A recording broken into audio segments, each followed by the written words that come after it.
Congressman, here's the thing. When government bureaucracy fails, the responsibility ends up falling on members of Congress, right? When people can't, when there's something happening with the IRS, if there's something happening with my health care, if there's something happening with Social Security, they're calling your office. They're saying, why can't I get the medicine I need? 100%. My son or daughter is stuck abroad on a school trip. How is this level of incompetence in important government agencies going to affect members of Congress? Well, that's the thing. I think that we're going to have tons of constituent services cases rolling in pretty soon, because you're absolutely right. I mean, everything from, a lost Social Security check to your veterans benefits not coming in on time.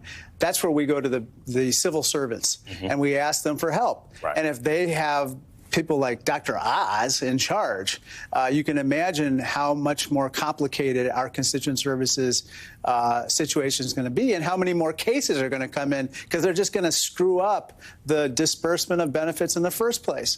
I guess on the other hand, I could also see like how maybe, we lucked out the first time when Trump was in because some of his draconian policies that he announced weren't implemented properly because of the incompetence of the bureaucracy. Or I'm sorry, the incompetence of the people that he put in charge. So it might be a double-edged sword, but I'm not holding my breath. Right now, we need competent people to deliver services. We're not going to get that. We're going to get people who are, accused of sexual assault or their TV personalities or both. So I'm going to close with that, actually, because we have more information here. There's the New York Times is saying that there's some hacker who is said to have gained access to the file with damaging testimony about Matt Gaetz. I don't know what the file can tell us that most reporting hasn't already made abundantly clear. There's a lot of smoke here. I suspect something's on fire.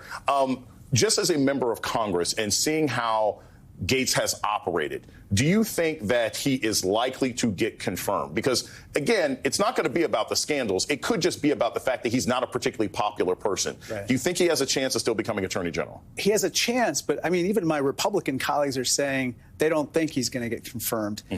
I keep my expectations super low at this point because I'm still looking for a lot of Republicans with backbone in the Senate, and I haven't seen a lot of that. It's kind of a endangered trait. But on the other hand, I think that with regard to Matt Gaetz, he has enough people who are kind of his sworn adversaries that there's a possibility that he may not get confirmed. Tim, I bring the same question to you. I think the idea that I don't think Trump is sophisticated enough to pick a sacrificial lamb. He's not, he's not going to pick a Harriet Mier because I know you won't like this one, so I can get the second person in.